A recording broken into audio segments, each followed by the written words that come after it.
Ladies and gentlemen, Binnall of America!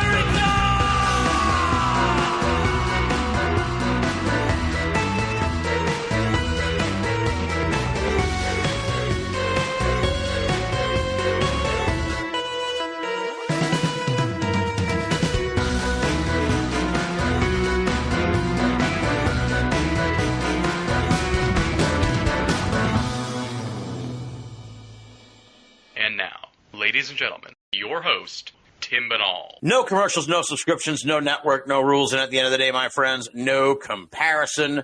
Welcome back to another edition of BOA The Revival.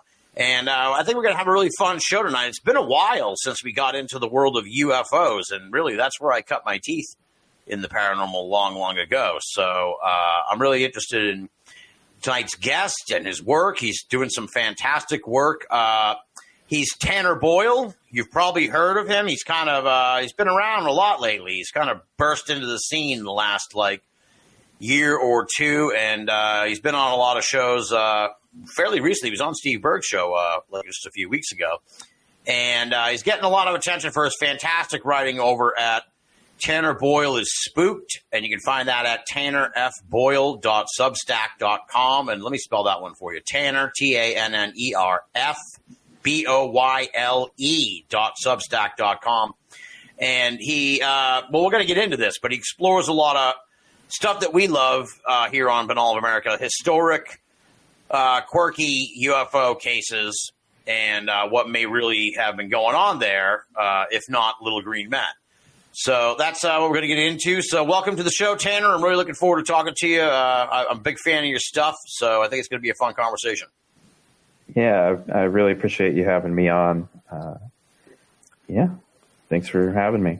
Now, I have a question for you to start this program. I may be the first person who's ever asked you this, and it's since I first heard of you about a year or so ago.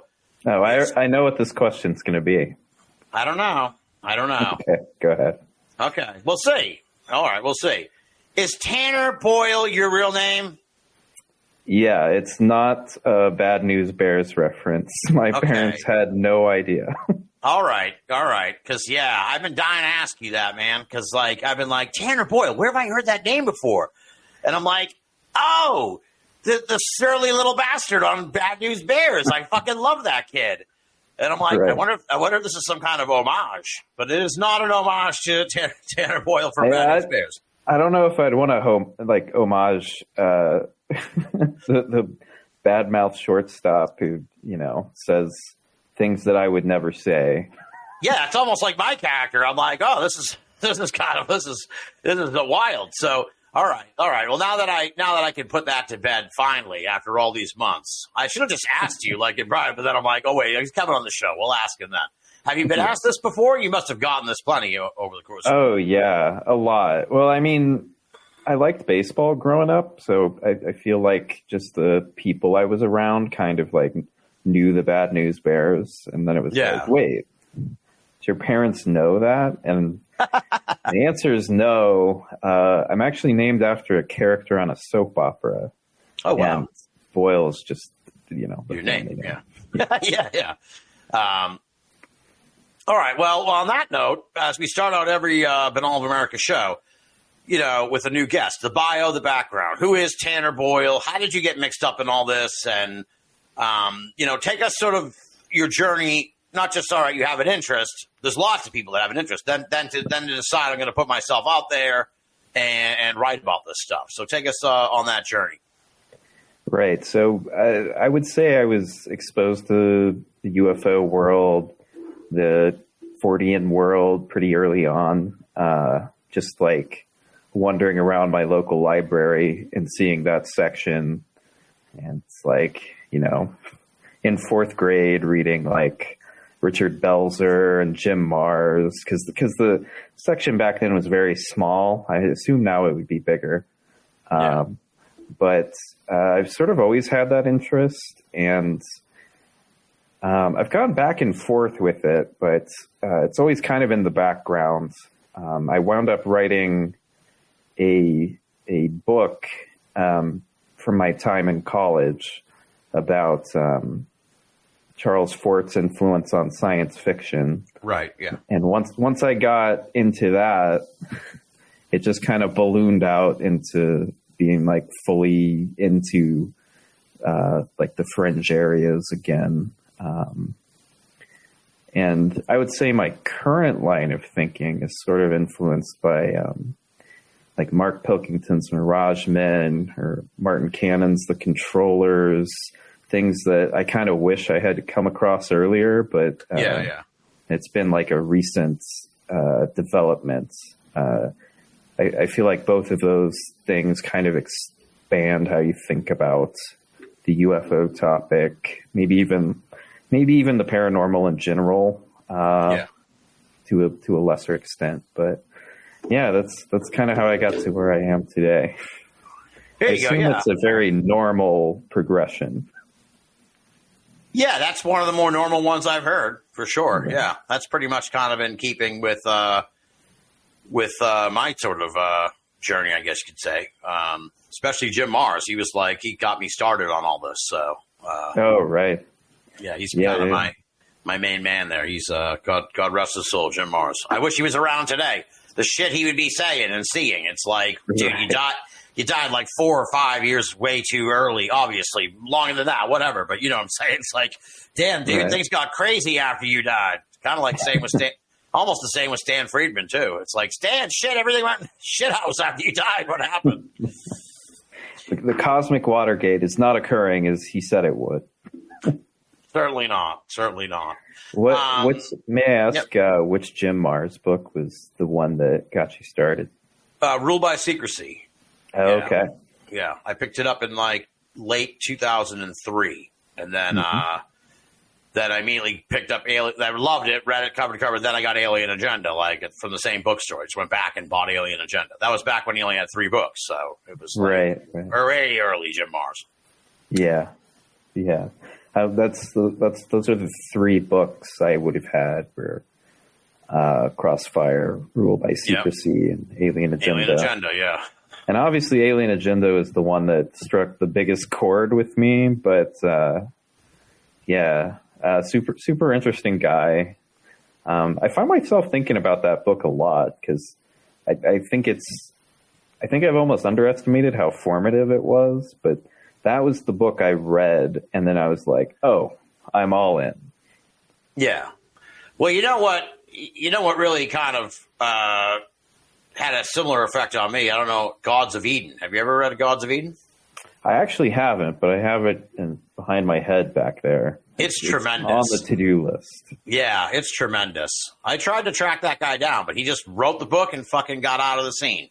And it was like, wow, dude, this book is like, it's like Alien Agenda, but it's even more sort of this sweeping span of fucking human history from prehistoric era up to whenever the book was published, and all sort of interweaving the alien influence.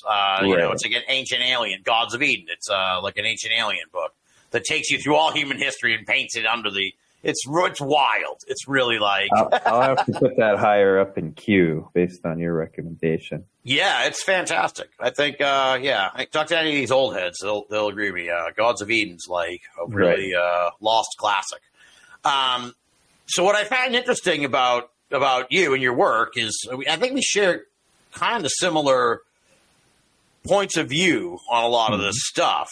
We're fairly skeptical at this point, as to sort of the alien, the ETH or whatever, and you loop that in with like the whole government cover-up mythos, right? So it's like not just that. Essentially, the story, interestingly enough, that like the fucking. They just keep foisting on us, the mainstream media. Like, they don't ever talk about, like, maybe it's this, that, or the other thing. It's always just aliens coming here and the government covering it up. So, and where you sort of examine this stuff, this historical moments, cases, if you will, is through this lens of, like, a military intelligence influence operations, that these could very well be that rather than for lack of a term, like Little Green Men, right? So I'm kind of getting your point of view here on this.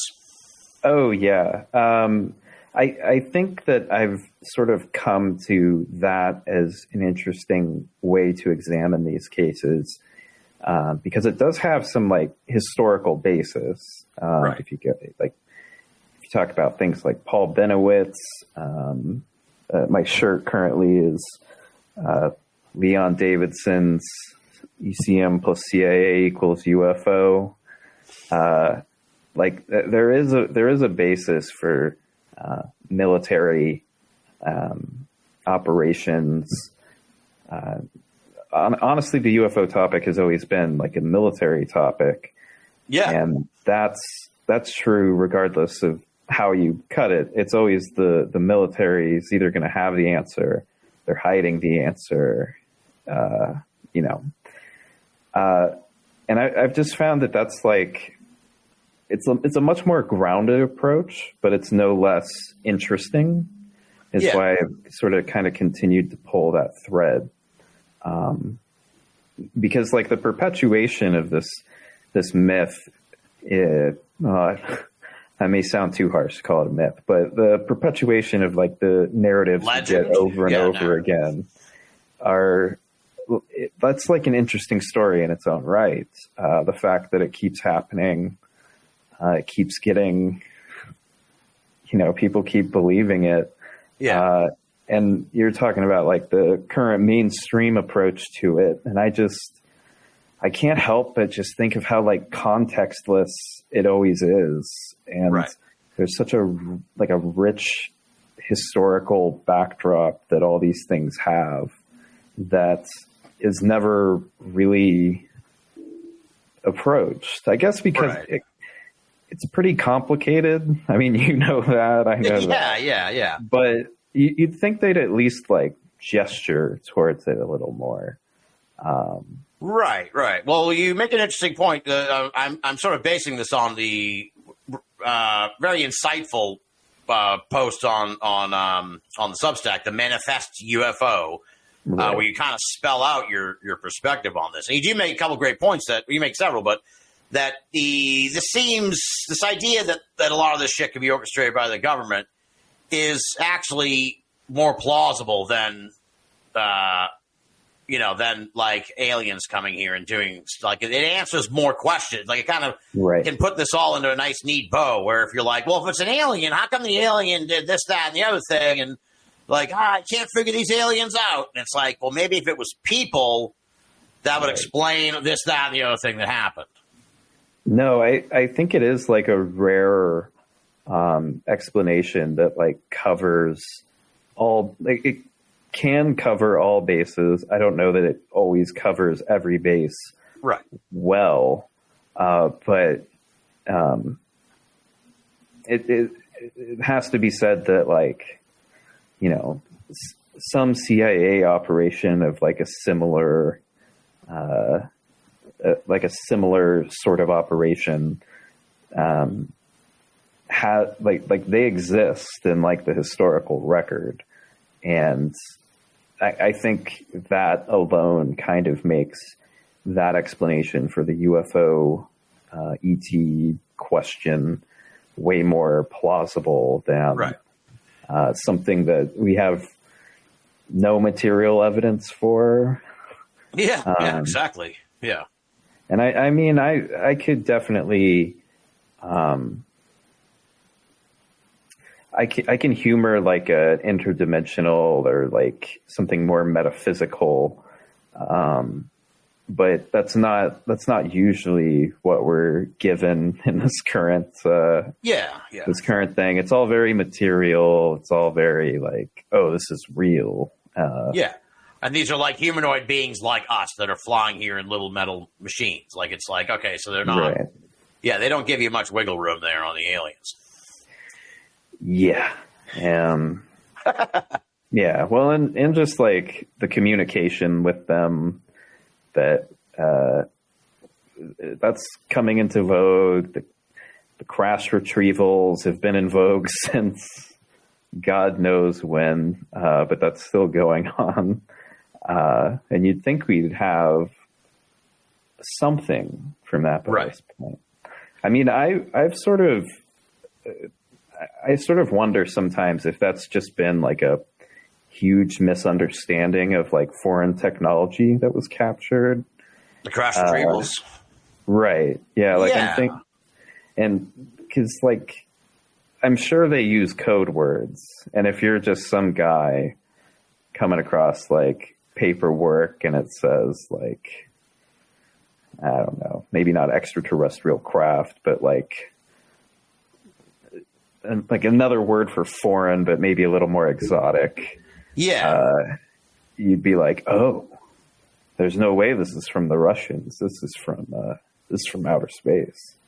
And then that just sort of becomes a game of telephone. The military obviously would be like, we'll just let them go with that. We'll let them roll with that. Yeah, they'd rather people think that it's like, some once-in-a-lifetime incident where it's an alien that crashed, but we can't tell you about it, rather than then it's like, no, this is actually a thing that the Russians could send here at any time. Right. You know? So I could see why it's oddly enough, the alien threat is less ominous than the Russian threat. Well, I always think, too, when you talk about that kind of stuff, is how, like, I don't think enough people in ufology. Well, first of all, I feel like there's of the appreciation for the history of ufology is kind of dying out with this new generation of people who sort of only look at everything since post 2017. But I would be interested. I would like to see somebody like retroactively look at this, because like the drones only came along.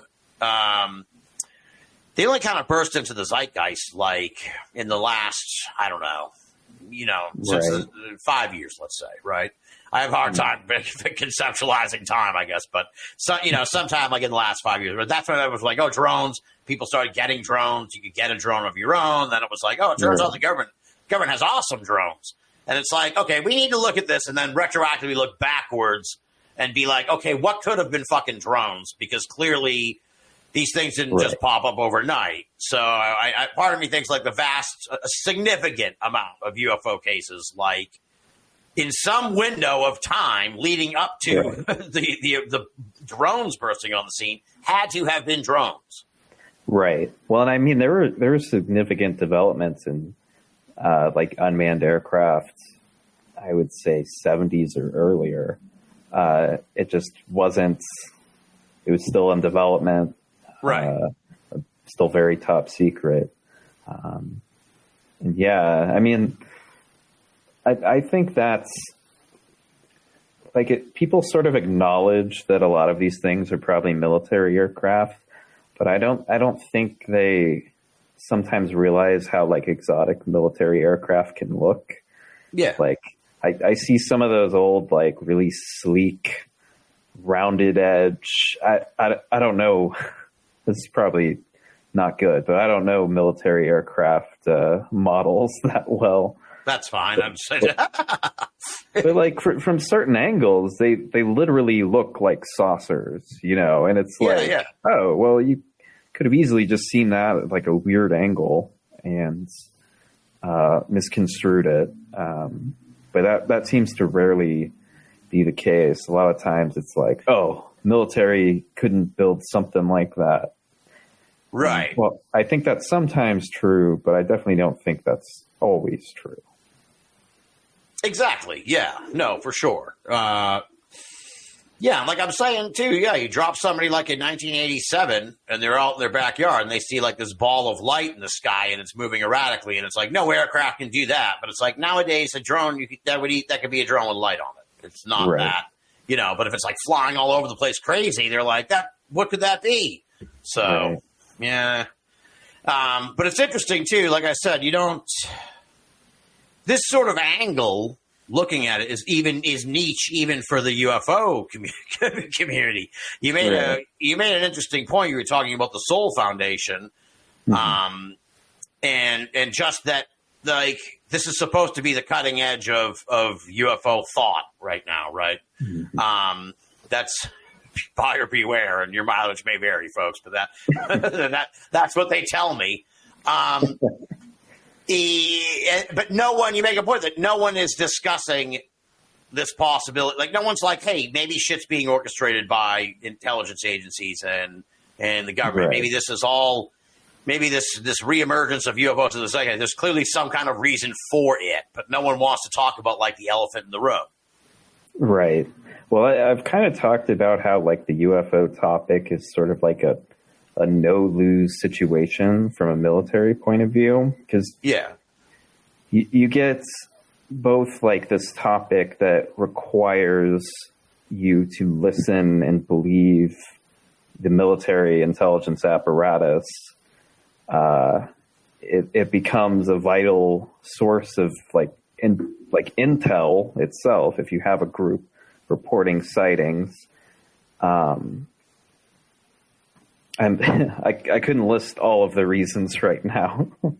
I'm a much better writer than I am a speaker, but I'm sure they're in either the manifesto or State of the UFOnian. I wrote those down, and I'm not even sure how to pronounce them. Manifestufo.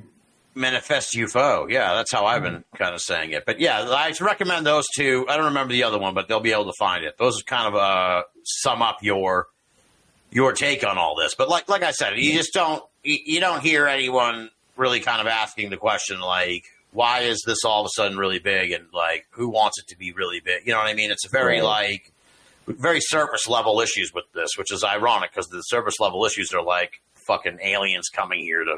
It's like that doesn't even, that's how it's framed, which is kind of funny.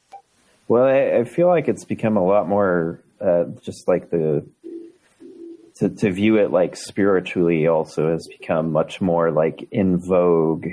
And I'm not sure how I feel about that. I just went to a MUFON conference 2 weekends ago. Yeah, I have it here in my notes. I was going to close with that, but you want to talk about the MUFON?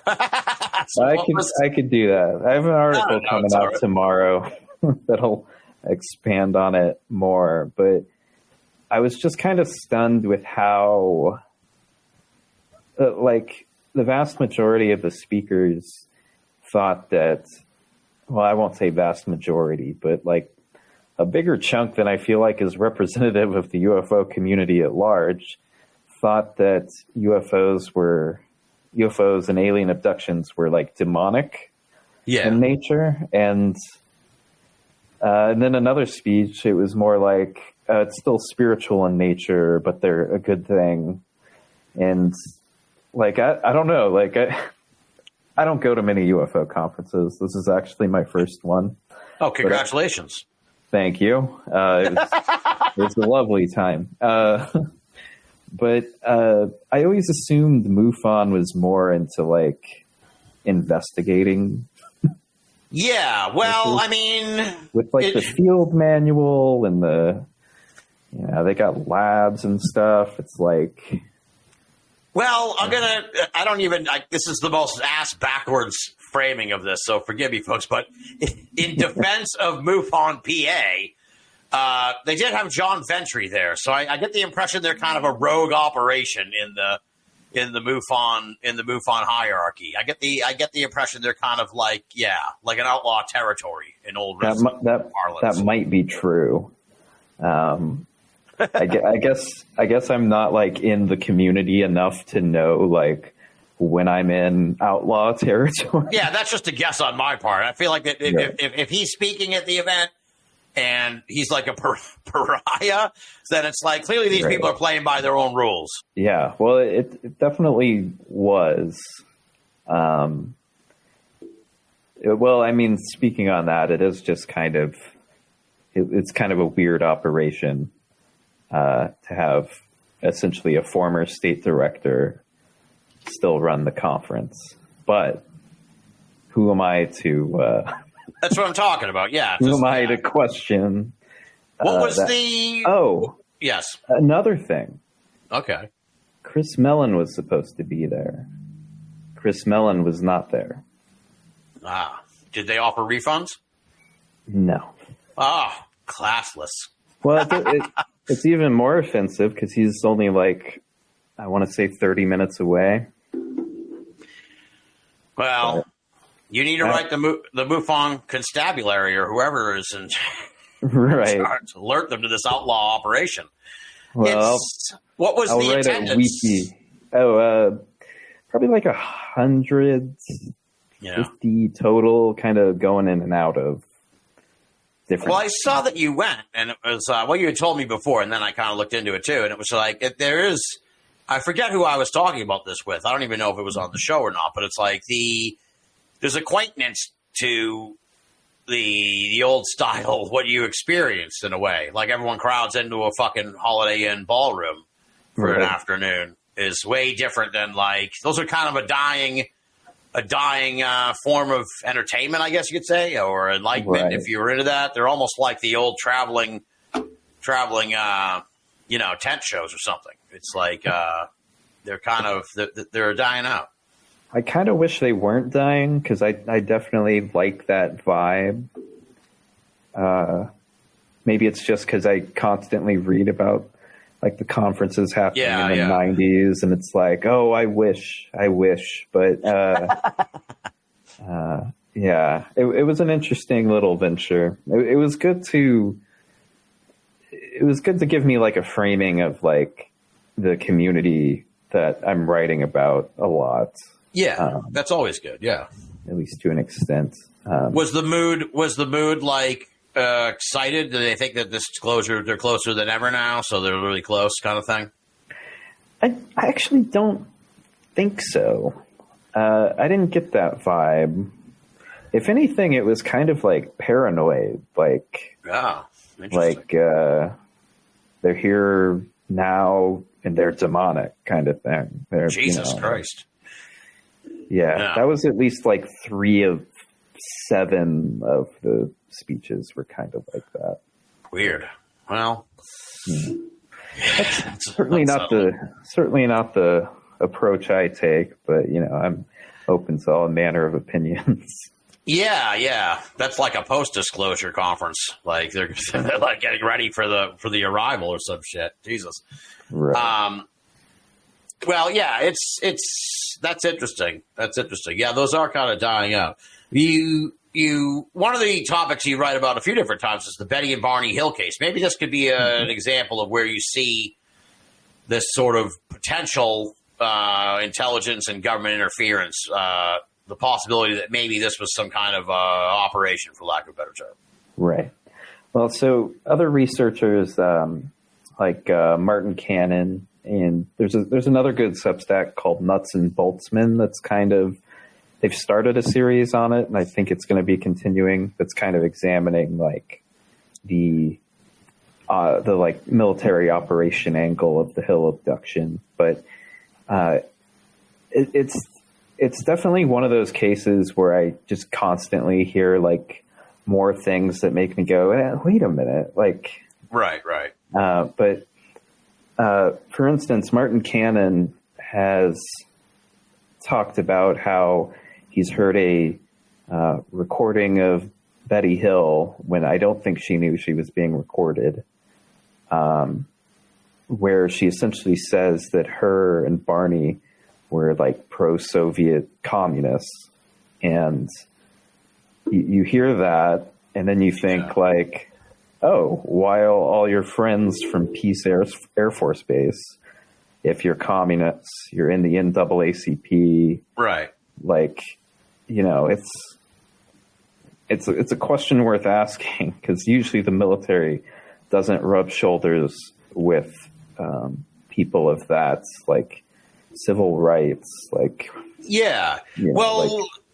of the things that I'm sure you kind of pointed this out in the pieces. I don't recall if that's where I picked it up, because it certainly came into my mind recently, so that might be it. But it's often forgotten how significant a player Barney Hill was in civil rights up in the New England area. And then once the abduction happened, it like completely derailed his whole, and then he died. And it was like... It literally gave him like ulcers that eventually killed him. Like extremely, extremely traumatic. Yeah. And like Jack Brewer has also done some stuff examining just like Benjamin Simon, who's their psychologist, It's tangentially connected to like MK Ultra doctors. Yeah. Even like their original trip was to Montreal, which a lot of people have pointed out, like, oh, that's Ewan Cameron's stomping grounds, another MK Ultra doctor. And of course, back then, I feel like you could almost you couldn't swing a dead cat without hitting an MK Ultra psychologist. But nevertheless, it's like in the original hypnotic regressions, though. I always think about how Barney's description of like the people he sees, he says they look like a Nazi and a redheaded Irishman. Yeah. And you think like, oh, well, how did we get to aliens from there then? Yeah. And of course, my one of my major like rabbit holes has been the case of Bosco Nedeljkovic, who essentially said that the Villas-Boas abduction was staged by the CIA. Yeah. But he further says that the Betty and Barney Hill abduction was also a CIA operation. Yeah. So it is one of those things where like just like little things keep hitting me.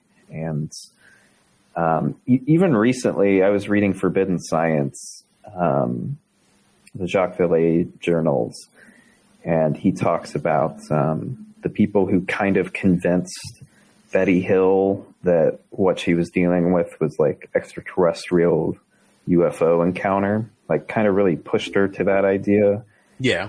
Were both NICAP people, but they worked for IBM, and at least one of them was specifically on like a project that was like, I forget the name of it. It's essentially one of the earliest like satellite mapping projects, like something more than likely connected to like the Air Force or All right. Just odd. Yeah, a lot of odd things. A lot of odd elements to it. Yeah. Well, it is. It makes some. Like I said earlier, like when you kind of add that as a possibility, it makes things sound a little more plausible in a way. And then also you always do kind of wonder, I at least do. It's like, why that case? Like, why did that become the big thing? Like there's some, like it kind of got promoted. Like clearly, not unlike what we're seeing nowadays. Like somebody wanted this to be like out there. It wasn't just because it was like fantastic and zany. It was like. Yeah, but it somehow got from A to B like in a unusual fashion. Like they didn't go to it got leaked and shit. It got leaked by somebody. I forget who now. I think it was Benjamin Simon's secretary, or like who was ever transcribing the hypnosis notes. And it's like, that's super uncommon. Right. Yeah. Like what kind of, yeah. And then they had to go national with it. And the person who wrote the book on it is constantly accused of like being a CIA asset kind of thing. And it just makes you wonder. Yeah. Who's the one that's accused of being a CIA asset? Fuller? John G. Fuller. Yeah. Really? I've never heard that. Well, I think this is coming from a Nick Redfern piece where he looks at Fuller wrote the book on that that like French town that started having like hallucinations. Yeah. And Fuller's conclusion is that it's ergot poisoning, but it's like pretty well, I wouldn't say established, but it's like a good bet that it was some kind of hallucinogen testing as opposed to like widespread ergot poisoning. Yeah. And he's written a few other books where it's like he definitely had like contacts that make you wonder. I have one back there called We Almost Lost Detroit, which is about some kind of like nuclear accidents that's I feel like isn't common knowledge. So it's pretty clear that he's talking to someone inside of maybe not the company, but like, you know, someone in the know. Interesting. Well, that's interesting. Yeah, because he wrote. He also is the guy that put the Exeter case on the map too. So right. Yeah. And I'm pretty familiar with that because I go up there all the time to visit and shit. They have a big festival and everything. So yeah, interesting. I never heard that about John Fuller. Right. He also did a book on the psychic surgeon Arrigo. Yeah. And I always wonder about that one because Arrigo was around the same time Jim Jones was visiting psychic surgeons in Brazil. Yeah.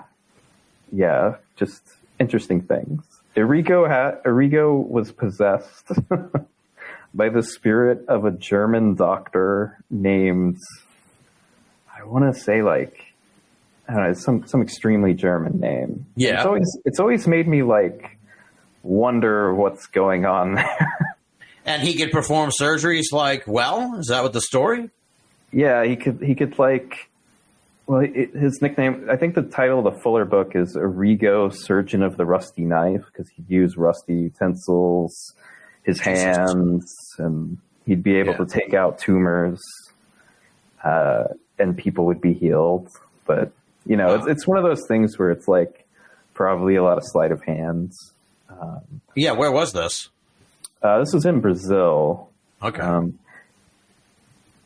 Something I've always noted is, I mean, this is me getting kind of paranoid, but Arrigo's first encounter with the German doctor who possessed him was in the same region of Brazil as the Villas-Boas encounter. Oh, wow. Interesting. Yeah. I mean, it's a pretty populous region, but it was around the same time, which has always made me wonder about it. Yeah, well, that is odd. Well, you would think, different sort of, if there were little sort of encampments of where they pulled off these things, it would make sense. Well, another kind of connecting to the Betty and Barney Hill thing, I was interested. It's Forbidden Science Dispatches 4B. In case that means anything. Right. We talk about James E. McDonald sort of like through the lens of Villet's recounting of the whole thing and also just his experience and what happened to him. And I never realized it's another thing kind of that goes in this instance. I don't even know if it got put out there very much at all. Maybe in Ann Druppel's book, but just that Betsy McDonald was like super into activism. To the point that she definitely was like drawing government. Maybe more so. Maybe the government was more interested in what she was up to with these militant groups and stuff than what James McDonald was actually doing with the UFOs. Right. Yeah. Well, it is just like some of it is in Ann Druppel's book, but that's basically the only place I've heard it. And again, it's like you think of the UFO community and they have like these conspiratorial ideas, but it's always like related to UFO truth. And that's why they killed James McDonald. Right. But really, he would have been monitored by the government, not for just like, you know, his UFO studies. He was doing studies on atmosphere pollution, like toxic runoff from a military base. Like, his wife was super socially active. They housed Black Panthers. He would have been on the radar. And I think it's also from Druppel's book, where she talks about how it was just like fairly well established that many at the University of Arizona in that time period were just being monitored. Yeah. Like everybody knew who the CIA agents were on campus kind of thing. And I just think about how that's such because I do think the circumstances of his death were odd. I wouldn't go so far as to say like he got offed by the CIA, because at the time of his death, he was basically functionally blind. Not in a very good state. So I think a suicide is definitely possible. But that's again another one of those instances where I'm just kind of befuddled that like these details that seem like super important are just like never talked about. What's that? That Betsy's activism, or just how he died? Both of their activism as like a lens through which to. Oh, I see what you're saying. Yeah, examine things like. Why would this happen to these? Like why? Yeah, I see what you're saying. Yes, he was considered like a UFO scientist, but he's wearing multiple hats at once, and you just like pay attention to one hat, and I think it tends to give like an incomplete picture. Yeah, because you do make that point in the piece too, that he was kind of like an environmental thorn in the side of officialdom in various jurisdictions. So it was like he probably had a lot of enemies beyond people like who gave a fuck about aliens and UFOs. Yeah, well, and he wasn't even super popular amongst like ufologists in his day, like. That's the impression I got. Yeah, that he was kind of like he was super like humorless and straight laced and and tough like that. Well, and Valet and Hynek both seem to not much like him. Of course, Valet went on to write the foreword to that Ann Truffle book, which I found really funny, like directly after reading Forbidden Science, where he spends multiple entries complaining about how bull-headed James McDonald is. Yeah. But again, it's like one of those things where it's like J. Allen Hynek, for all his good qualities, tended to be very submissive to like military authority. Yeah. And James McDonald was not that. I think that's cause to wonder, like, is that a reason why he would have been killed? Yeah, well, I mean, they don't necessarily have to like show up there with the gun either. They could just make his life miserable until he like kills himself. That was kind of the impression I got, And they kind of did do that, because one of the hearings he was testifying at was specifically for I may be misremembering, but I think it was noise pollution. Something like that, yeah. I know the anecdote you're talking about, yeah. Well, yeah, someone just basically embarrasses him, humiliates him, talking about his interest in UFOs. Yeah. That seemed to spiral him. It definitely seemed like many different organizations could have had it in for him. Right, exactly. And plus, you can take into the account too that there's like an obsessiveness that can develop in some of these folks who look into the UFO phenomenon and try to solve it. Like they get really wrapped up in the quest to solve it. And now the quest to sort of, I don't know what, get the government to say aliens are real. That's at the end of the day, that is the quest. Let's be honest. Yeah. Like interestingly, they still dance around it. Again, it's like, that's what confuses me, I suppose, about the current state of everything. It's super popular in the media, but they only sort of vaguely hint about the alien part. And it's like, look, we're all talking, like you're all kind of talking about the same thing. Let's just get on right and say it. Well, they even say like non-human biologics or whatever, and that's like an obfuscation of like one of the easiest questions imaginable. Right, exactly. Yeah. It is weird how that's like hinted, but they're also cagey. I have to assume that's because these people don't want to be caught with their pants down eventually, I guess. Who's that? No, just, anybody saying like, we have proof of non-human craft, non-human. Yeah, well, that's non-human entities. Yeah, well, anyone saying that is like, you can't really necessarily lose because you just keep saying that the government's covering it up. Right. Yeah. I mean, yeah, I do get. I try to avoid getting cynical, but I think I definitely approach that at times, just because it's kind of like a carousel. Right. We're constantly circling back to the same thing, and it's no more fun each time. No. But you're familiar with the ride, so that makes it's amazing how many people are on the ride right now who don't realize that they're on a ride that. Right.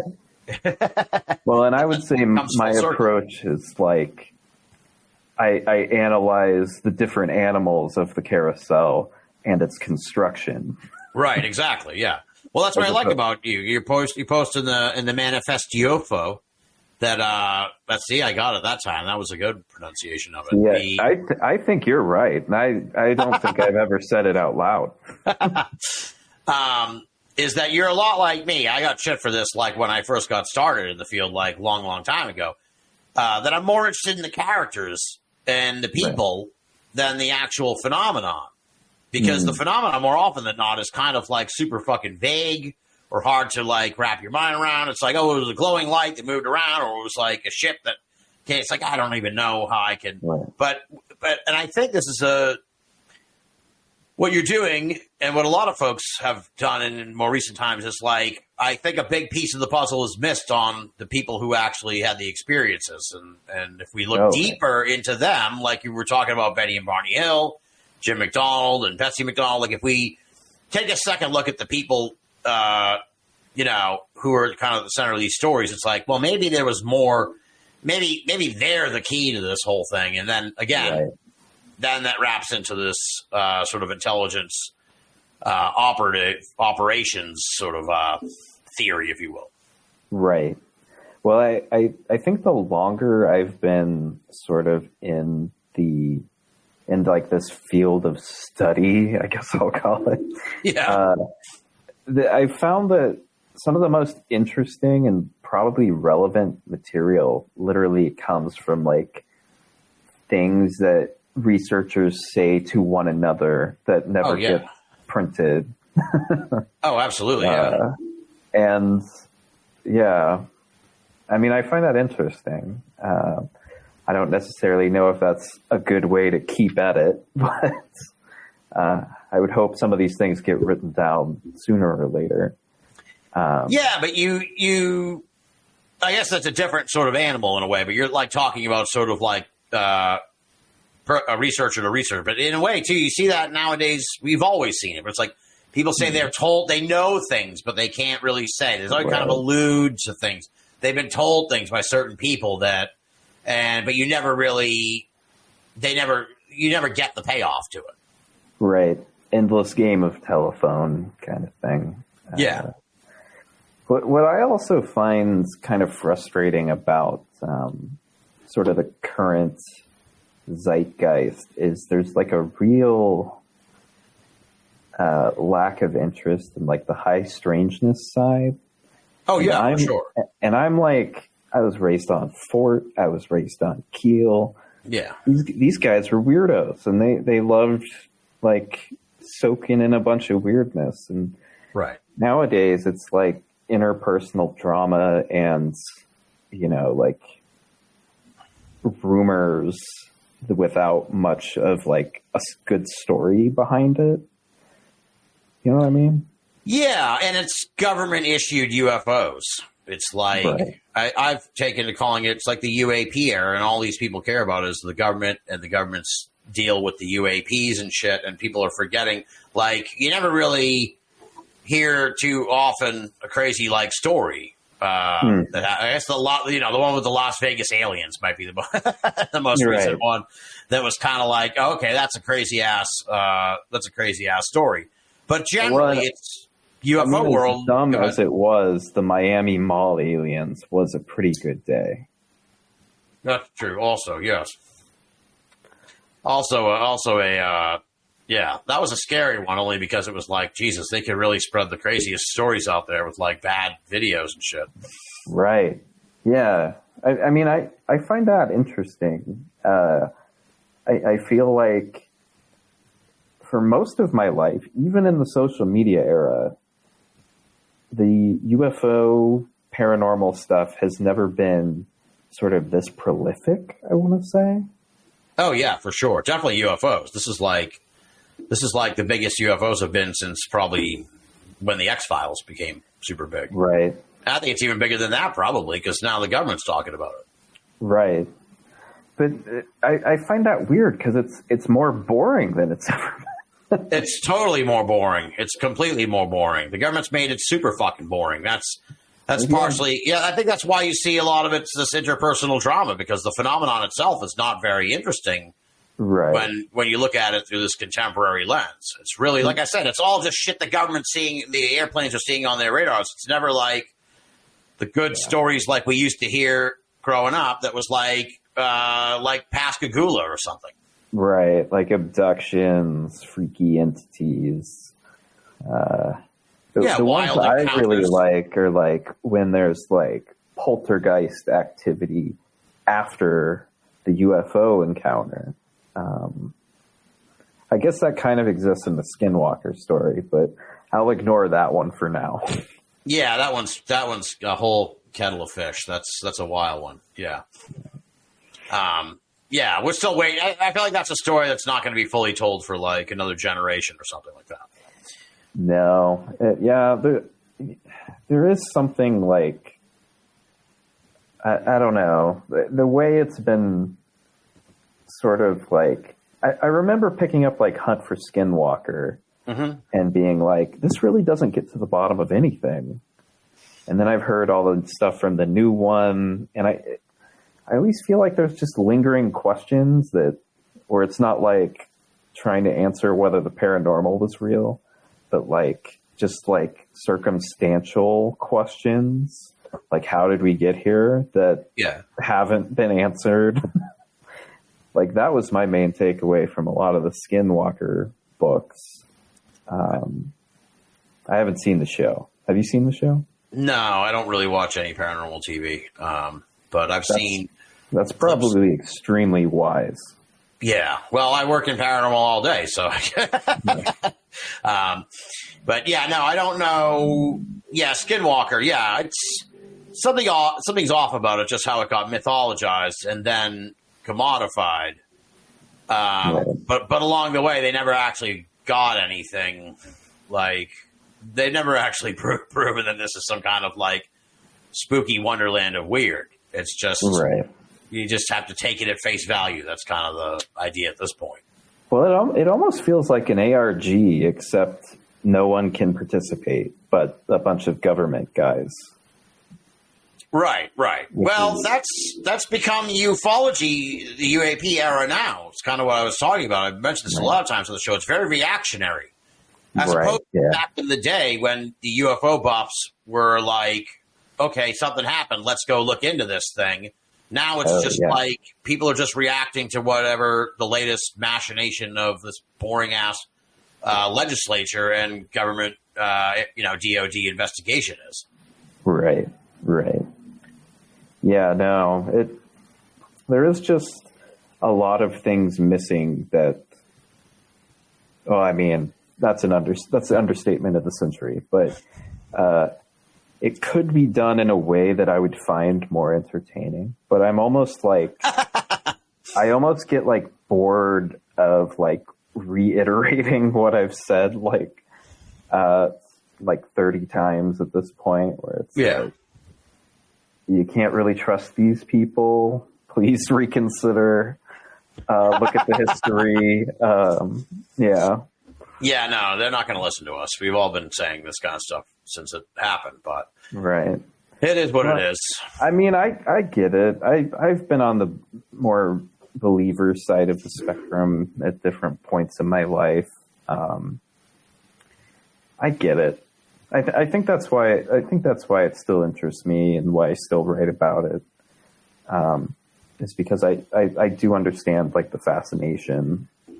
I just have concerns. Yeah. Well, I've beaten. We're probably both treading over ground we've also covered on another conversation. But yeah, I've beaten the drum where it's like, look, no one has. What's going on over there? Sorry. Pittsburgh. Highway Patrol. Pip. I live in the center of a drag racing track. Oh, that's colorful. Yeah. Yeah, interesting. Interesting. All right. Yeah, so, but I lost my train of thought, but yeah, we were talking about sort of well-trod ground, but yeah, it's kind of, we'll just see what happens. Oh yeah, you never, in my view, you never hear anyone talk about, okay, well, what are you going to do when you get the ball over the finish line? Like, okay, so what do you want the government to tell us that aliens are here, then what? Like, what would you like us to fucking do?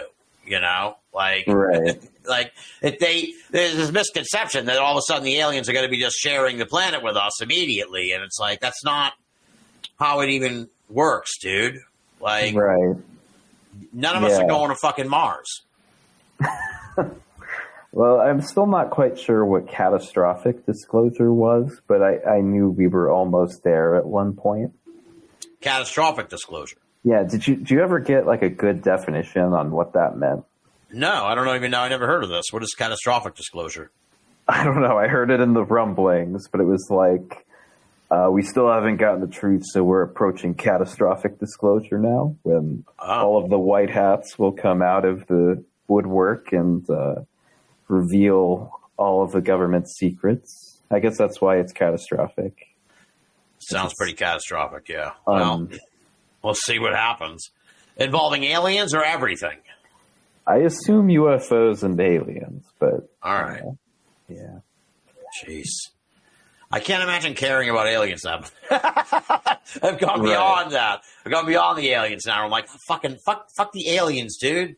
Like, at some point, it's like, they're not interested. Like, hey, look, can you take no for an answer, humanity? Fuck. Well, I think about, too, like, even if I bought into, like, the material reality of, like, an alien gray. Yeah. I wouldn't trust them at all. Oh, no, you can't. Right, exactly. Yeah. But I feel like a lot of the discussion is, like, the government knows and works with them. And it's like, I don't want the government to work with them. No. Well, all the alleged, like, deals are always, like, shitty for everybody, you know, for you and me. Where it's like, yeah, they made a deal, we got alien technology, and you're pretty much fend for yourself if they come looking for you.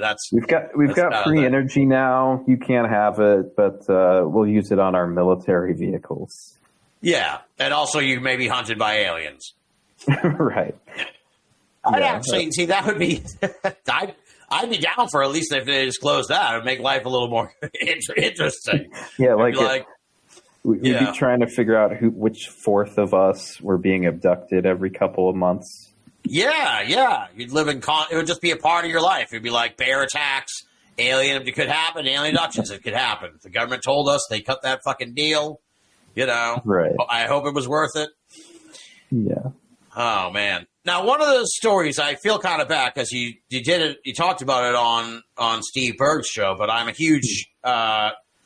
This story just captivated me because it's quaint. It's the St. Peter at Sonic Drive-In saga, if you will, because it's got kind of everything. It's got kind of your UFO huckster. It's got your sort of starry-eyed believers. It's got your sort of Midwestern wackiness.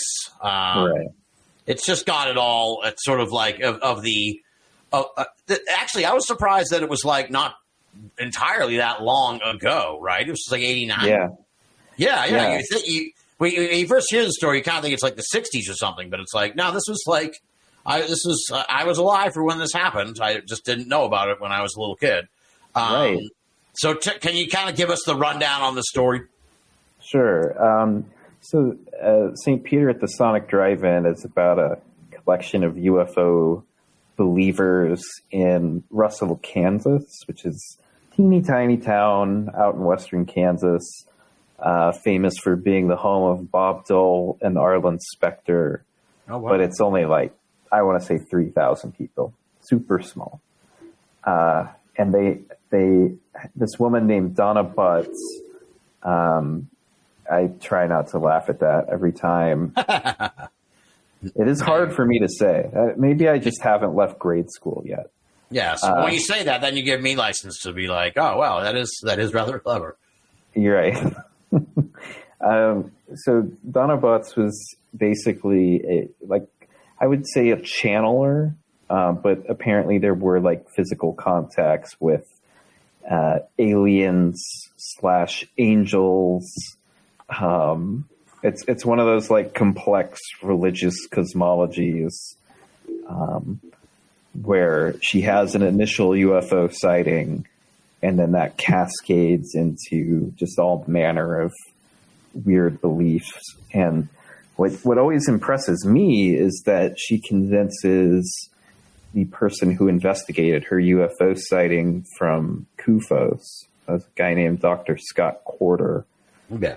And he joined her group. She convinced others. Some newspaper articles said that there were maybe even like a dozen in the group at one time, which is like, when you live in Russell, Kansas, that is nothing to sneeze at. That's like right. That's like a decently sized book club. Yeah, that's a school committee voting block. Right. And what am I trying to say? So they have this group, and everything's fine. They're having fun times channeling and having a government contact, which that obviously makes me that piques your interest. Up.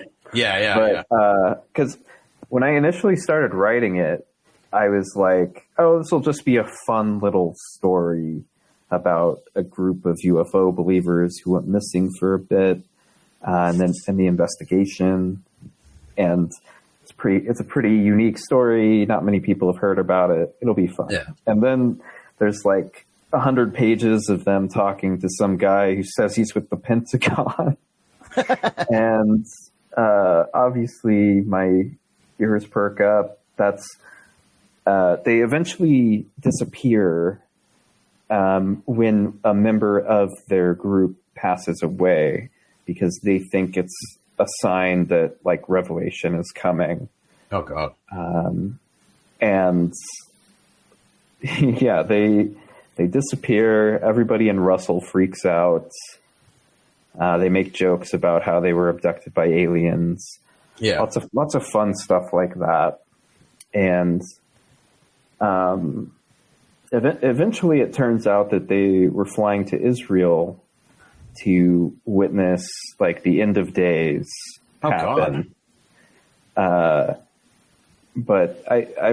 it's weird though, right? Because they drive out to basically Utah, I believe, and stay in a trailer for a bit, and then drive across the country to Washington, D.C. to fly to Israel. What? Yeah, well, it makes me think like they thought they were being tracked or something. Maybe. And one of them definitely thought they were being followed the whole time. But obviously that could just be like paranoia that's built up in this like very specifically weird religious movement. Yeah. But obviously the end of days doesn't happen. And it all kind of fades away. Scott Corder leaves the group early because his wife threatened to divorce him. And fair enough, he did not stay in Israel. And then when nothing happened, there was kind of a schism. Everybody returned. And, you know, after all that, the party was over, kind of. Right. The group ends. It's kind of like a when prophecy fails situation. But in this instance, it actually took? Or they were like, all right, fuck it. Some places, yes. Scott Corder actually still has a church that still is very similar to what the group originally believed, where it's based on like UFO sightings and the revelation, very apocalyptic. But the others just kind of went home. Some people lost their jobs, and it faded into UFO obscurity. Is Mrs. Butts or Ms. Butts still around? Last I checked, she was, and one of the followers, who was a school teacher that lost their job after disappearing for 3 weeks or whatever. Yeah. They still live in the same town, supposedly. Yeah. So I don't know if they still believe in UFOs, believe in UFOs. I don't know if they have their, that was a really bad way to word that. I don't know if they have this UFO religion still, but they're still interacting with each other, which I find interesting for sure. Well, I'll make a request, so you don't have to do this, but I'll make a request. You got to track down Donna Butts, dude. Find out, get Donna Butts revisited. Find out what she thinks of her adventure from 1989. Maybe she has some interesting insights. I have thought about it, but then every article I read that kind of took place after the fact was we contacted her and she pretended she was a different Donna Butts. She doesn't want to talk about it anymore. Oh no! And I kind of, I don't know. I'm wary about doing this in some cases. Oh yeah, it's not. Yeah, that's why I'm challenging you to do it. I'm not going to do it. Yeah. Come on, please do it for me. No. Yeah, I think in a lot of the things I look into, at least the St. Peter at the Sonic Drive-In and the Gulf Breeze 6, it's kind of things that I feel like the people involved could consider embarrassing. Yeah. So I feel like in both of those cases, it's been harder to contact people. Yeah. But I'm typically pretty non-judgmental. I'm kind of an outside observer. I, if anyone, can get how you can get wrapped up in oh yeah, for sure. Yeah. That kind of fervor. Yeah. So, well, it is easy to get caught up in all that. Yeah, I find it hard to reassure sources of that sometimes. So, but I hope that I can eventually come across as a non-threatening investigator. Yeah, well, you're an independent observer, like you said. That's kind of how I try to take on this stuff, because it's better. It's better for your mental health, I think, than having having some kind of I mean, look, I don't want to speak for you, but I'd love it if aliens were real and Bigfoot was real and all this shit was real, right. but it's I don't have an emotional need for that to happen. So it's oh no, well, I'm not Bigfoot. I have an emotional need for Bigfoot. Yeah, there's an affinity there. Right. Yeah, that's yeah. But I'm not annually writing my congressman about why there haven't been hearings on Bigfoot, which I would fucking love. Wouldn't that? I would be enraptured by. Right. on Bigfoot. I'd be excited if it came out, but I'm definitely not banking on it. I find that a really odd way to be. In fact, I struggle to focus on this, because this is primarily a hobby for me. I have a day job, and sometimes it's really hard for me to get into the mindset. And then I think about the people who are in it to win it. Disclosure is going to happen, and I'm how do you think about this all of the time? This is a hobby I love, and I can't even do it. Yeah. Like I said, it turns into an obsession. And interestingly, as I said, it's like this UAP era. Their thing is they're not trying to figure out the UFO mystery. They're just fucking, they want the government to tell us what they figured out. And it's like this completely different narrative structure of the mystery. It's completely fucking changed from a bunch of eccentric weirdos across the country trying to figure out what these things are to, we give up, just tell us the answer. I definitely like the X-Files era a little more, where it was, trust no one. There's a little bit too much trust in government when it comes to the UFO crowd, I would say. Yeah. Well, it's exposed sort of the agenda in a way, because like it only when the government says what they want to hear is the government trustworthy. But like when the government doesn't say what they want to hear, then they're full of shit and they're part of the cover up. And it's just like, it's so transparent. Yeah. That, like they hate this Sean Kirkpatrick guy or whatever. But like if he came out tomorrow and he was like, look, everyone, I've been bullshitting you all along. The fucking aliens are here. I got to fucking, it's all real, blah, blah, blah. They would fall on their hands and knees and they would say, John Kirkpatrick, fucking, you're a patriot. You've done the right thing. They love that one too. Now he's telling the truth. They love calling whistleblowers and people affirming UFO belief patriots. I've noticed that. Yeah, that's why I use that term. I don't think someone who reveals extraterrestrial things is by definition a patriot. It's really weird, right? Yeah, no, it is very. It's the whole sort of that scene is military reverence that I'm like. I get baffled by it, but at the same time, I do think it's a bit intentional when, like, sort of the kayfabe of it, too, is like, it's like trust in government, trust in military is at like all-time lows right now. Like, right. This is it's like an underrated way to get like a substantial portion of the population. And it's like a growing portion of the population to essentially believe in, like military and government interests again. Yeah.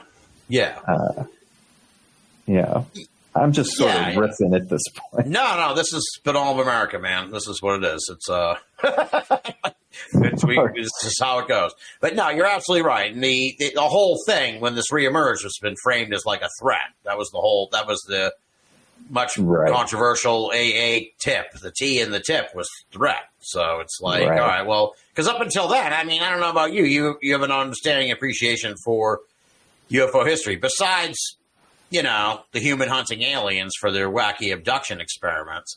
Like, there was never any... UFOs were never really seen as like a threat. They were seen as sort of like a benign mystery. Right. Well, and that's another one of those ways where I feel like it definitely... Like, I feel like we've seen sort of the, like, kind of like quiet part out loud bits where they're like, it could be Russia, it could be China. And it's like, wait, I thought this was aliens, like... Right. It's clear that they're trying to... It's kind of like a Cold War tactic almost. It's like, I'm trying to think of a Cold War movie. It's like Body Snatchers, kind of. All right. I'm not familiar with that one, but I'll take your word for it. But... Invasion of the Body Snatchers? Oh, okay. All right. I thought there was some other... they spin these movies off and shit, so I'm like, oh, what is that, like a 2017 remake? I don't know. All right, yeah. It's definitely, the whole threat, and it could be Russia, it could be China. It's a big old fucking mess. Talk about the, we'll jump to Gulf Breeze 6. We'll bring you back into sort of something that you've put a considerable amount of time into this case. I was like looking through all the things, and it's like chapter 13, it goes up to, and then I think one of them, you're like, this is the last time I'm going to talk about this. And then like later on, then there's another one up at the top. It's like, he can't get off this Gulf 36. Now, I can't leave it. for my own edification and for the Binnall America listeners, I'm sure there's a lot of people who are like intimately familiar with the Gulf Breeze 6 story. But personally, I have my mind like Swiss cheese because I have to keep all this shit in my fucking mind. So I have to know shit about Amelia Earhart. I need to know Dyatlov Pass. I got to be able to talk about Flat Earth. So all this other shit like slips through my mind. So I know the Gulf Breeze 6 story is a relatively recent incident wherein 6 dudes got mixed up, 6 Army guys got mixed up with like a Ouija board, and then they went AWOL, and they just generally caused a ruckus. That's honestly, if you put a gun to my head and said, that is my definition of the Gulf Breeze 6. So can you tell me the fucking story as it actually happened to the best of your learned ability, because you've put together this awesome piece. Now, obviously, we don't go through all, but give me the color on this one. Well, no, you've got the basic story correct. I would just add that they were Army intelligence analysts at the biggest listening post in Europe at the time, which was in Augsburg, Germany. Okay. And fun fact, Augsburg is also where Lynn Buchanan was found by like General Stubblebine to start the remote viewing program. Oh, interesting. Interesting. So, Augsburg already has this weird like paranormal history. They do start using a Ouija board, but they also tried like a bunch of different like basically channeling methods. Now let me stop you. Now this is on their own volition. Right. This is during their downtime, right? So this isn't like a government experiment or anything like that. Okay. Yes. Well, yes. Okay. All right. Yeah, because you, based on the way, again, the lens through which you see this, you think that this is the hidden hand is somehow manipulated events at some point along the way. There's just some weird things that occur. Like, for instance, I found out through some of the documents at the back of one of the Gulf Breeze 6 wrote a book about his experience. His name was Vance Davis. Yeah. And he has some documents from their investigation scanned in the appendix to the book. And I realized that someone had actually told the military police they were leaving the base before they left. Okay. And they weren't put on alert. They still just waltzed out. All right. So just to circle back. So they're on this military base in Germany. They're fucking around with the Ouija board. And what? They thought they got some kind of message from aliens? It wasn't aliens. It was another various saints and religious figures. Interesting. So not all that different from the Russell, Kansas group. Yeah, exactly. Well, I was that when you corrected that. Yeah, that's what I thought, because it's like, it's kind of funny how these aliens always turn into angels, like really fast. So they get messages from another worldly being, and that tells them to leave Germany. It gives them a whole like laundry list of predictions. Oh Jesus! There's like hundreds of them. Oh God! And one of them was like, obviously this isn't really written down anywhere, but supposedly one of them was that the Gulf War was coming and that they had to leave before they got stuck in Europe during the Gulf War. Okay. And of course my brain is like, you're intelligence analysts, you probably just knew the Gulf War was coming. Right. That makes sense. It was like a month away. Oh God. Yeah. They had to have known. Yeah. Like, they're like, the Ouija board told us things are heating up. So we gotta get the fuck out of here. Yeah. Meanwhile, their NSA computers are like flashing red, Yeah, right. They're contacting all these entities saints. They talk to the Virgin Mary at one point. Oh. And eventually it tells them they have to leave, go back to the States, and hide in the wilderness while like a certain event blows over, and then they'll emerge and come back out to sort of like serve as God's warriors against Satan. Yeah. They'll be they'll be in good stuff. shape. Yeah, for the dystopian, post-apocalyptic world. Yeah. Right. Okay, so they do go back to. Is that where the Gulf Breeze part comes from? Yeah, so they go back to the States, and two of them were stationed at Pensacola Naval Air Station at one point. So they were familiar with like the Gulf Breeze area, and they basically bunk with friends that they had made during their time in Pensacola. Yeah. And two of the Gulf Breeze 6 wind up marrying these women that they stay with in Pensacola. So it's obviously there's like a romantic. Yeah. So there's also there as well. Who knew this was a love story? It kind of is. It's kind of beautiful. A couple of them are still married to this day, I think. Okay, so then they hide out in Florida, and they eventually.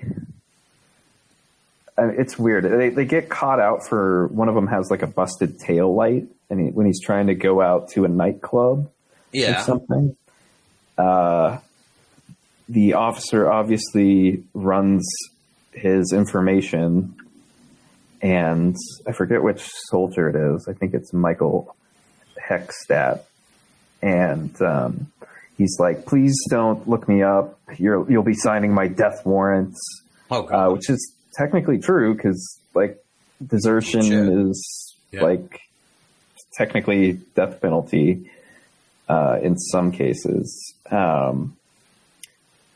But then obviously that brings up every alert. Eventually, they all get found out.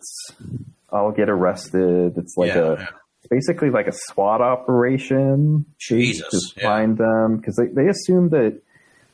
Apparently, they assumed that they had like documents or some kind of like terrorist plot. It's sort of messy, right? Because there's not much communication going out from the time that they're arrested or like about the operation.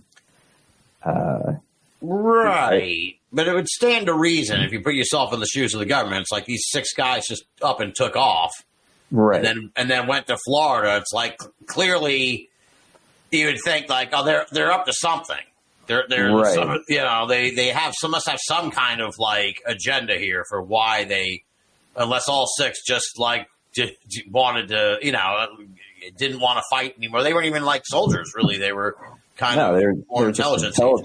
Yeah, exactly. So it's like they weren't going to be on the front lines or anything that I could think of, especially they were like in Germany and shit. So I think the government would be like, are they traitors? Did they fucking all get together and decide they didn't, they were against the war or whatever and decided and took shit and maybe we're going to barter that to, Snowden it or whatever. So. Yeah, well, so the documents they had were not sensitive documents. They assumed they were, but really it was just a dossier of things that Bill Cooper put out and something that an Ashtar Command lady gave them. So like they weren't like actually sensitive documents. I think they were just like wrapped up in like the like belief that they had something important. They were channeling this stuff. It seemed to reflect the documents they had received. It's sort of like a grab bag of, like belief weirdness. Systems. Now, when did this all go down? This is 1990, I believe. Wow. And then, go ahead. And then the Butts quarter contacts were, I think, either 91 or 92. I may have this backwards. I'm doing this all from memory. It's all right. They're like they're extremely similar And it's because it's like they disappear without warning. They talk to saints. Yeah. Both involve like the end of days, but there's also UFOs for some reason. And obviously Gulf Breeze, where they wind up, had all the UFO trappings in 1990 because, you know, it's Ed Walters, like Gulf Breeze sightings. Yes. That's why I have trouble with the Gulf Breeze 6 case in a lot of ways, I think, because I get confused with the other Gulf Breeze case. And I'm always like, doesn't it involve like, and my mind starts to wander into the Ed Walters story. And it's like, no, that's a whole different thing. Well, it's not completely disconnected though, right? So what I found was that Ed Walters' wife, well, actually Ed and Frances Walters were friends with the person that the Gulf Breeze 6 stayed at. I'm trying to figure out how to word this, but interesting. So Anna Foster is the name of the person that the Gulf Breeze 6 stayed with at the time, essentially harboring them. Yeah. When they were arrested, Foster sent her daughter to basically live with Ed and Frances Walters for a while because she was friends with them. Yeah. And people say Gulf Breeze 6, and sometimes you hear the rumor about them thinking that Ed Walters was Satan. But rarely do you see that, like, there actually had like a weird kind of like connection. Because Anna Foster was also at the MUFON conference that happened a few days before the Gulf Breeze 6 arrived. Yeah. It's clear that like it is separate from the like UFO madness, but not completely. Like it shares a lot of elements with it. Maybe one would think maybe of the 6, like someone was got connected to the UFO scene in Gulf Breeze or something like that. Right. So what became of these dudes after they were arrested? Did they face serious charges? They did not. They forgo a court martial, and it's assumed that that's because either the government didn't really think they were a threat or they just didn't want an investigation. Because if you court-martial them, the investigation has to be public, whereas if you do what they did, which was like a general discharge and a slap on the wrist, like basically like 2 months back pay is taken away, and they're let go without much of punishment at all. Some of them would later say that they got honorable discharges. I don't think that's true at the time, but they may have been able to get them upgraded to honorable later on. That's a good upgrade. Which is interesting, right? Yeah.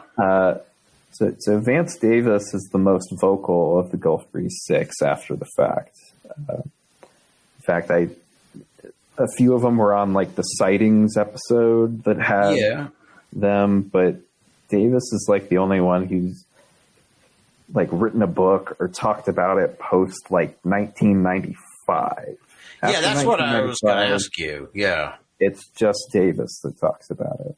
Is he still around talking about it or not? He is. I actually heard him on a podcast not that long ago. Okay. Where he kind of talks about it. Because I would love to hear like someone else, again, not necessarily you, because I've already got you chasing down Maureen Butts. So we got to assign someone else this one. Maybe Jack Brewer. He's my main man, Jack Brewer. I love that guy. What's that?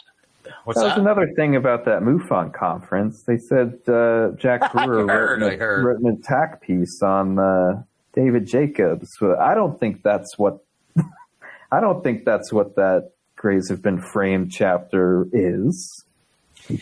I think that's leaving out some details.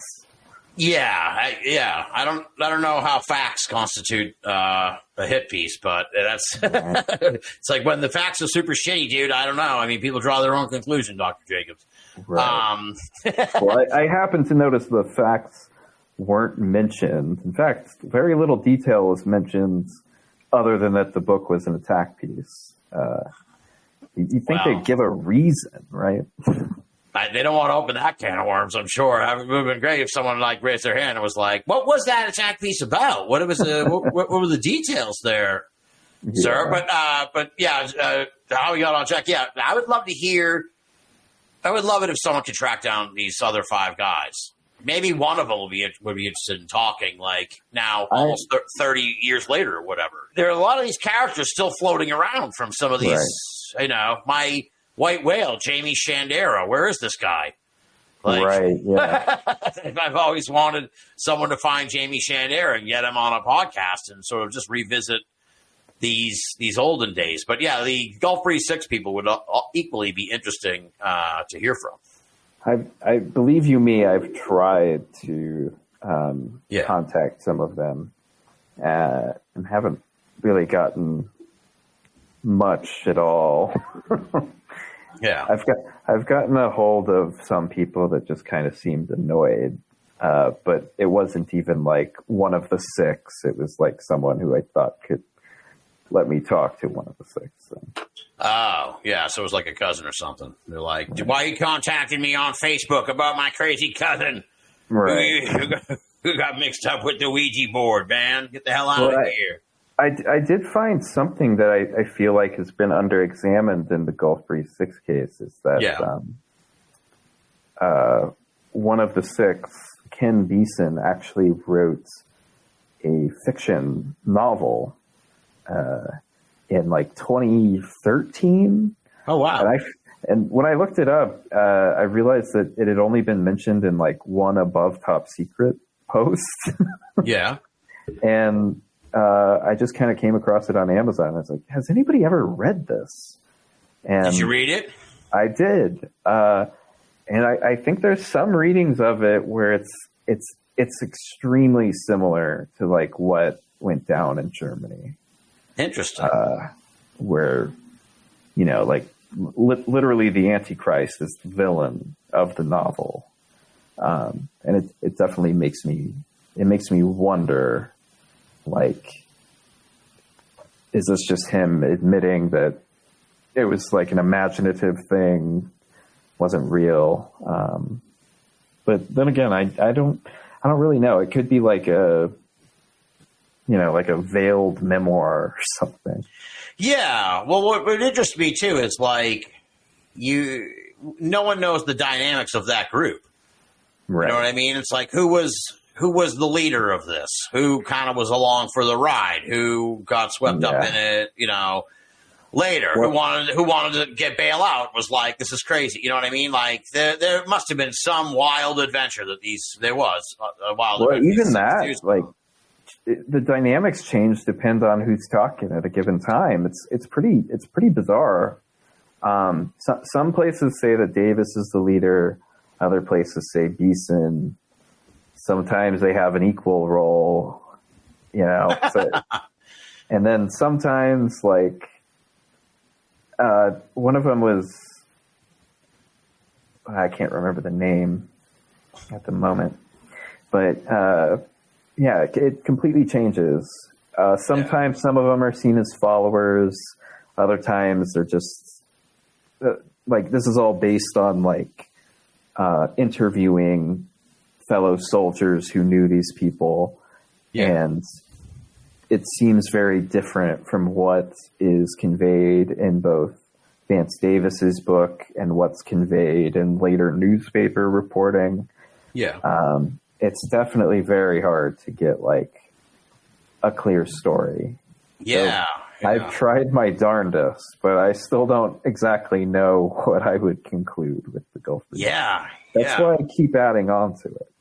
As you mentioned. Well, it's even though it was a while ago, it's still kind of a relatively recent case in UFO lore. And like I said, I'd love it if one of the people you don't hear from very often just comes forward and it's look, now I'm going to tell you my version of events, because it is like that movie there with the Rashomon or something. It's everybody has a different perspective on what went down, and we don't know.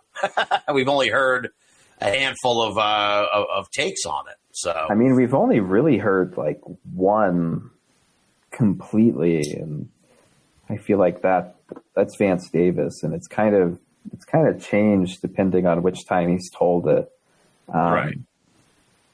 And I think that just may be, you know, he was trying to hit like the new age circuit at one point.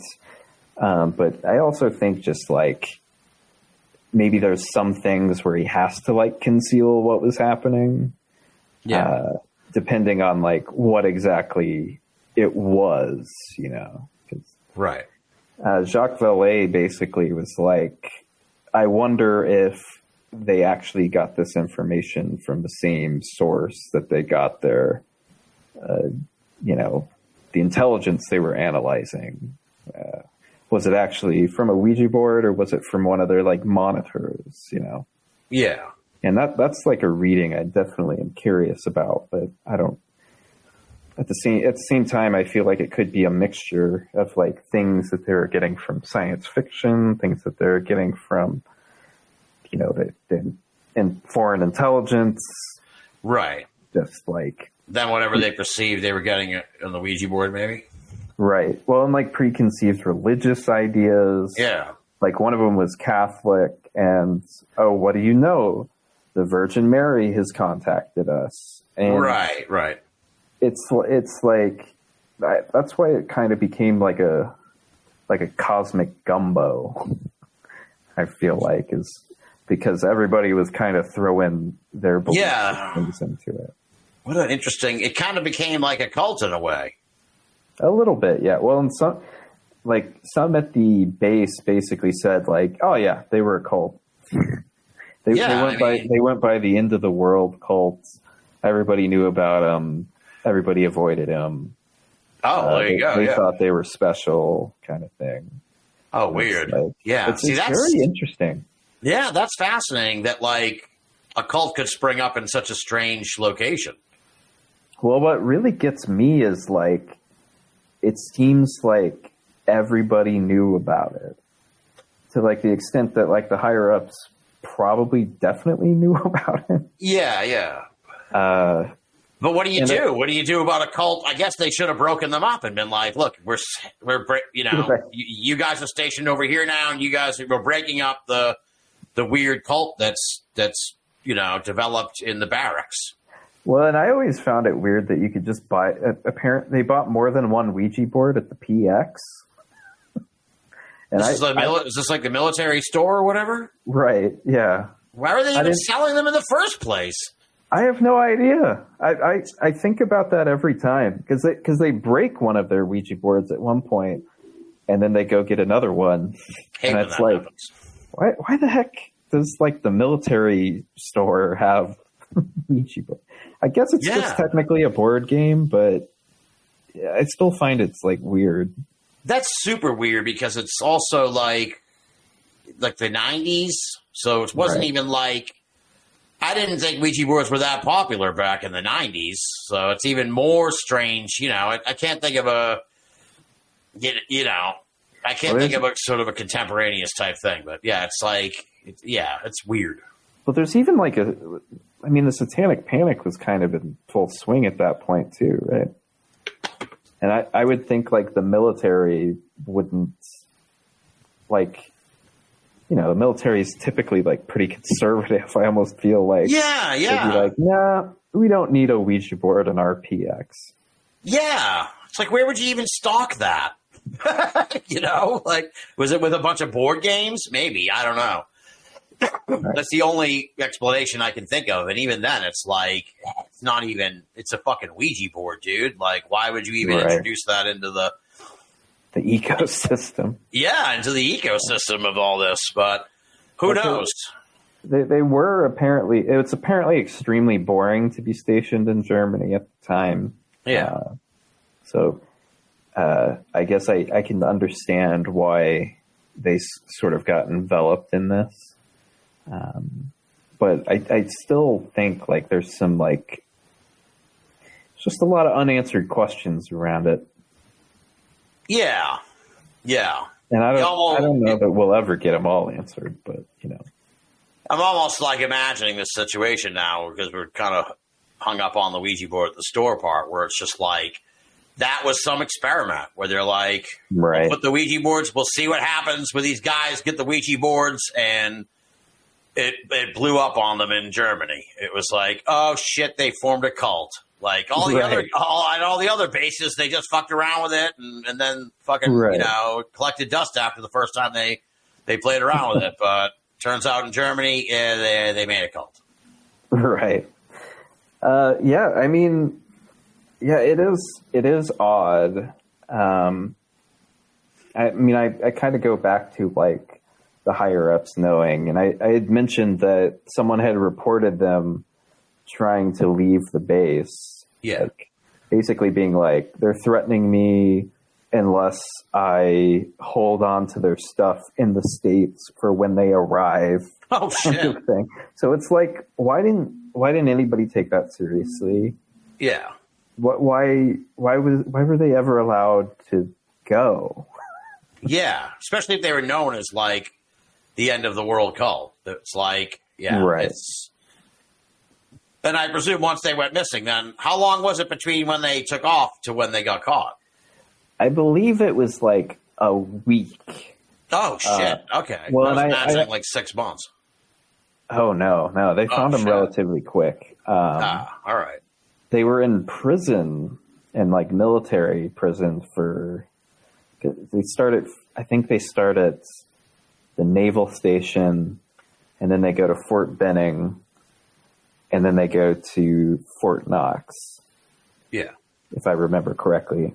And basically for a long time, they don't have any contact with the outside world until supposedly a CNN journalist snuck in and got their names. And I don't know if I believe that story even. Yeah. How often do CNN journalists sneak into military prisons? Yeah. Right. I don't think that happens. I think somehow the names got leaked, but I don't think anybody broke in. But yeah, and weird. Well, and another weird element, right, is that during that investigation, the national news, I think the Pensacola newspaper, the Gulf Breeze Sentinel, ABC News, they all get this weird coded message that looks like it was printed on a teletype machine, kind of like faxed to them, and it says like, "Free the Gulf Breeze 6," or "We'll release the files." Code. Like, oh my God. Basically implying that unless they're released, a bunch of UFO photos will be leaked, be released. Yeah. Yeah. What? That's crazy. Well, I don't think it's ever been made clear who did that.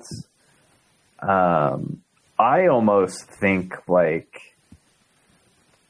the fact that it was sent to the Gulf Breeze Sentinel and they were so key in, not the Gulf Breeze. Am I right there? Yeah, the Gulf Breeze Sentinel. I am right. And that's so key in the Ed Walters story too. Perpetuating the photographs. Ed Walters, in one of Ed Walters' books, he has a picture that supposedly came with the Gulf Breeze, Free the Gulf Breeze 6 packet with one photo of a UFO. And I'm like, where the heck did Ed Walters get this? That is weird. Yeah. And it just makes me wonder, with some kind of we're talking big picture. Yeah. But I really wonder, what kind of shenanigans were going down in, basically the Gulf Breeze, Pensacola, MUFON scene. Because you got Fort Eglin right there. Yeah. And all kinds of weirdness happens there. And advanced aircraft testing, rumors of, non-lethal weapons testing, all right, yeah. Exotic shit, yeah. Right, yeah. And they've come up again recently, but, God forbid. But another little fun factoid is that Jack Brewer apparently found that the Gulf Breeze 6's old post in Augsburg got some kind of commendation the year after they had gone AWOL. Oh, wow. Like something that was awarded to only the best NSA listening post. That's interesting. Yeah, it's really odd, right? Weird. Yeah. That's why it still kind of is like always in my head, because it's just like all these weird little details. Right. It feels separate from UFOs, and then there's like little things that reel it back into that.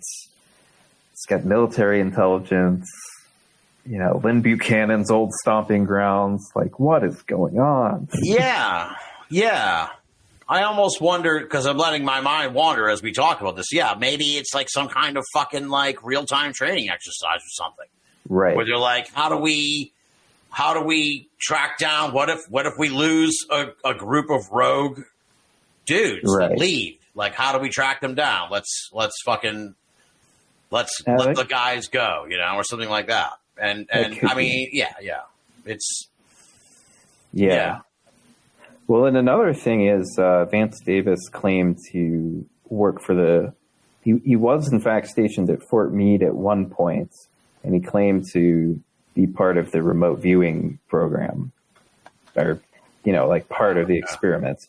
And I can find no proof of that. I can find proof he was stationed at Fort Meade, but obviously he doesn't really come up in any of the remote viewing stuff.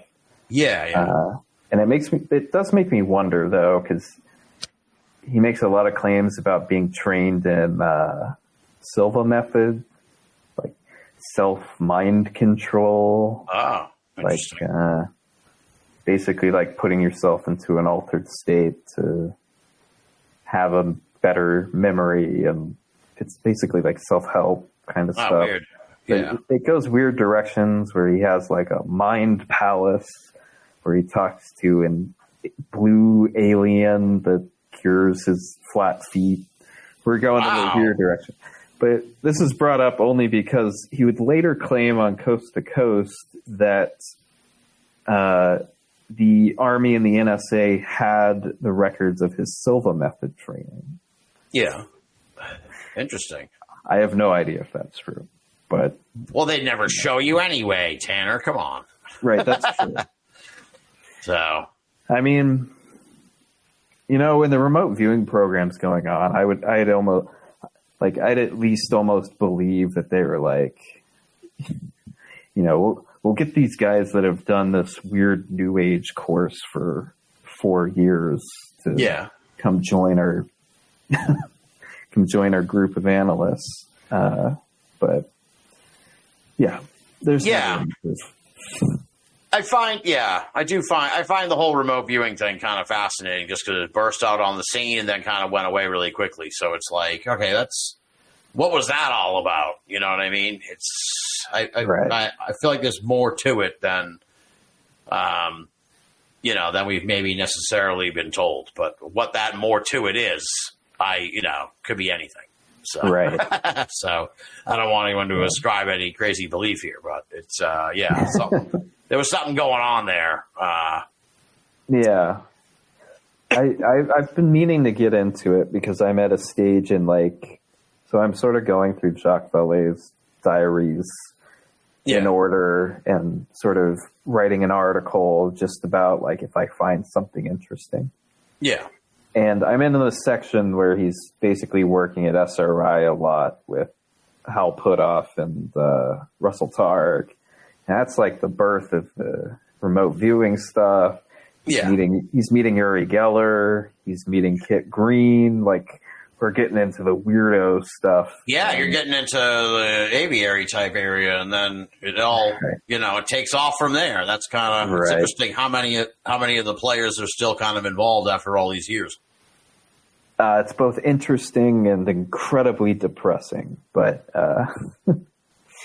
this is true. Yes, but yeah, it's there's definitely something odd going on with just the like amount of money that was put into remote viewing.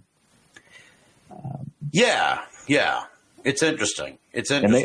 And they basically say outright, like, oh, it's pretty much entirely CIA funding, and the rest of it came from the editor of A Course in Miracles. And it's like, why is really? There's a joint funded CIA and Course in Miracles. This is like viewing study. This is like pre-Bob Bigelow.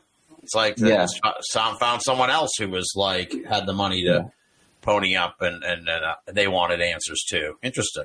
Right. Yeah. This is probably, I think where I'm at right now is like 1973, maybe. So the government's almost like, they're kind of like if you're an eccentric billionaire or whatever, you come with us, we'll match what you put up. That right. Seems like their policy, which is good to know if I ever win the lottery. Gonna be like, yeah.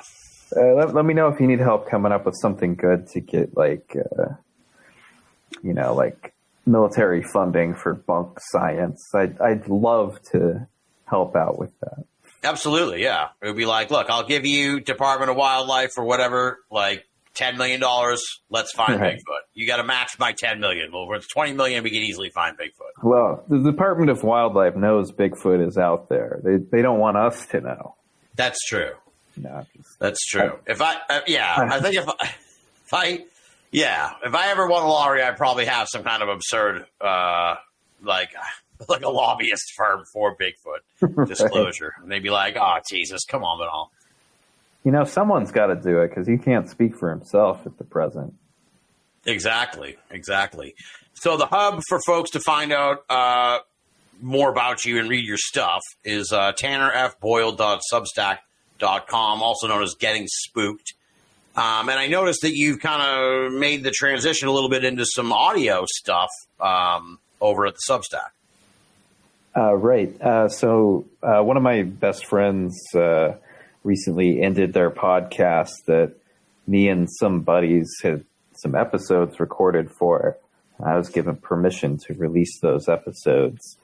And in the midst of that, I've just decided to kind of do some more interviews on my own, along with some like read-throughs of articles, just for, I know sometimes the reading experience isn't for everybody.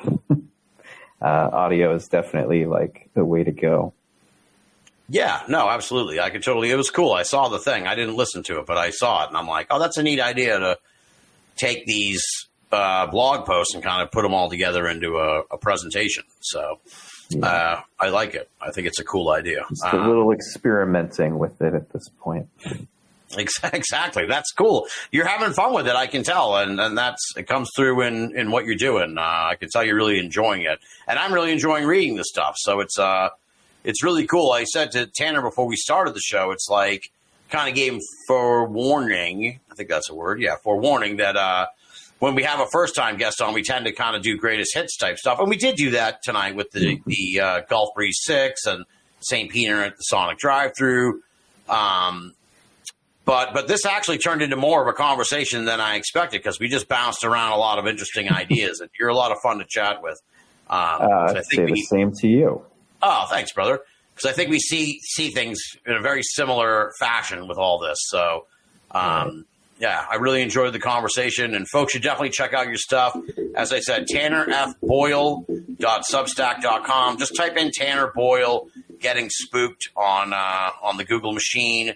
And you're also on social media, right? Yeah, I'm on Twitter. You can find me on Instagram. Here we go. Yeah. All those places. Come say hi. There you go. Do you have a prediction for the fourth Planet of the Apes movie? Oh, that's a good question. Before we go? I am going to assume it'll be good. That's that's about my only prediction, too. I'm really thrilled that they made it. I didn't know anything about it until the Super Bowl. And then all of a sudden there's a commercial and it's like it cut out all the anticipation because it was like now it's already made and it's coming. And it's like they made another Apes movie? This is crazy. Yeah, that trilogy was like way beyond my expectations. Like, oh, absolutely. That's probably my favorite blockbuster of the last maybe 10 years. All three of them, I would say. Yeah, it really holds up. And what's amazing about, because it's the first one, of course, like it was really fantastic. And it's like, but they maintain the quality all the way through the third one. And the third one's fantastic too. And it was really, you almost never see that. And it's great. They just took the time off and now they're going to come back and do, hopefully a fresh trilogy. Where you mentioned in one of the posts that you talk about the classic Planet of the Apes. Oh yeah, Escape the Planet of the Apes, and I'm deep into the apes mythos. I couldn't really quote the super late or classic apes movies, but the original one I fucking love. So I've always been a fan of the whole concept. I am sort of a recent-ish convert. I remembered watching like the first one and Beneath on cable at one point and being like, well, I didn't like Beneath at the time. Now I definitely like it, probably more than the average person. But recently watched all of them except for the Tim Burton one. The Tim Burton ones, that's rough. Is it rough? That's what I assumed. So I because I remember being kind of like, I think I was like a high school kid or early college, and I was like super psyched because they were remaking Planet of the Apes. But what's interesting is if you look at the new trilogy, the new universe, or however the retelling of it, what's awesome about it is they still haven't come around to the original Planet of the Apes. It's like, and then what Tim Burton did, he just retold the original version of the story, and it was like it kind of was like, and when the new ones came out, it was like, fuck that, we're going to the very beginning of how this all started, and you feel like, when I saw the preview on Super Bowl, I was like so excited because when that third one ended, it's like you want to get to the original movie. I want to see how this story eventually gets to the dude comes back and he realizes it's Earth and everything else. Right. Yeah. No, I'm super excited. I would call myself an Apes head at this point.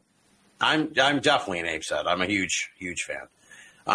Anyway, there you go. We threw a little pop culture in there for you at the end, folks. Maybe when the Apes movie comes out, we'll reconvene and do that sounds good. An Ape Down, which is like Breakdown, but of the Apes movie. Hopefully it'll be good to come back to that, and it doesn't disappoint either of us.